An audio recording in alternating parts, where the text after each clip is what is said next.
شروع اللہ کا نام لے کر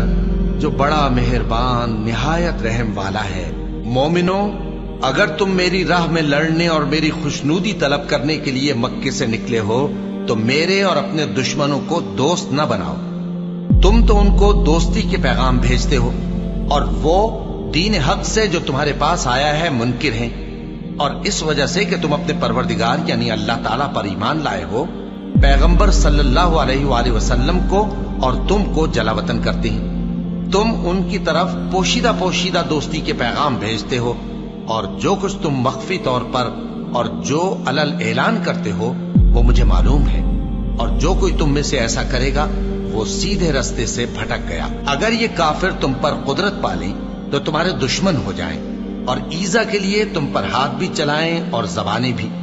اور یہ چاہتے ہیں کہ تم کسی طرح کافر ہو جاؤ۔ قیامت کے دن نہ تمہارے رشتے ناتے کام آئیں گے اور نہ اولاد۔ اس روز وہی تم میں فیصلہ کرے گا، اور جو کچھ تم کرتے ہو اللہ اس کو دیکھتا ہے۔ مسلمانوں، تمہیں ابراہیم اور ان کے رفقا کی نیک سیرت کو اپنانا ضروری ہے۔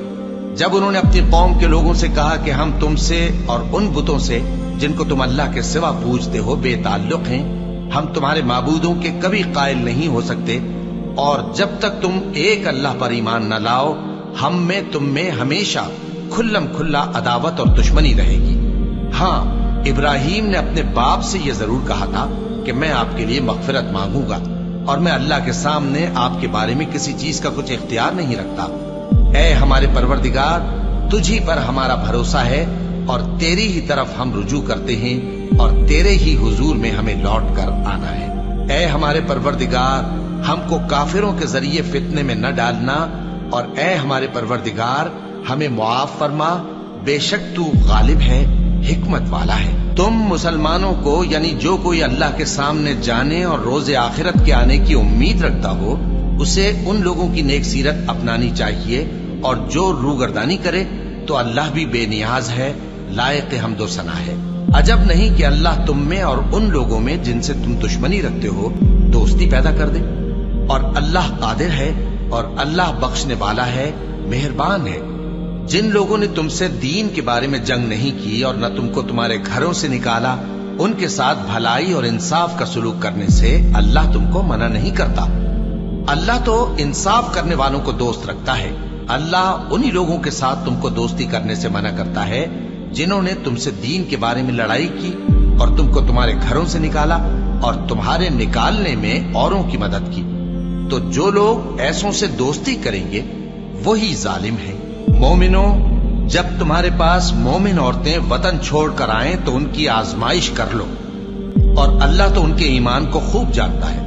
سو اگر تم کو معلوم ہو کہ وہ مومن ہیں تو ان کو کفار کے پاس واپس نہ بھیجو، کہ نہ یہ ان کو حلال ہے اور نہ وہ ان کو حلال ہے،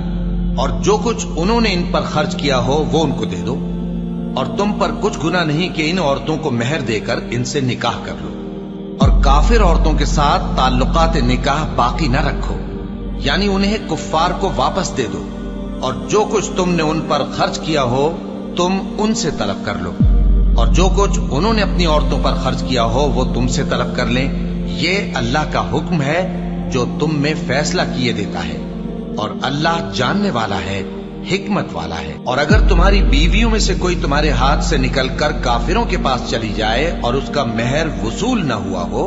پھر تم ان سے جنگ کرو اور ان سے تم کو غنیمت ہاتھ لگے، تو جن کی بیویاں چلی گئی ہیں ان کو اس مال میں سے اتنا دے دو جتنا انہوں نے خرچ کیا تھا، اور اللہ سے جس پر تم ایمان لائے ہو ڈرتے رہو۔ اے پیغمبر صلی اللہ علیہ وآلہ وسلم،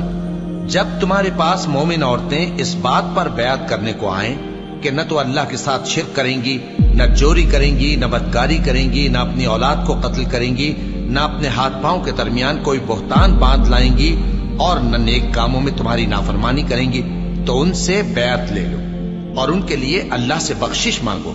بے شک اللہ بخشنے والا ہے، مہربان ہے۔ مومنوں، ان لوگوں سے جن پر اللہ غصے ہوا ہے دوستی نہ کرو، کیونکہ جس طرح کافروں کو مردوں کے جی اٹھنے کی امید نہیں، اسی طرح ان لوگوں کو بھی آخرت کے آنے کی امید نہیں۔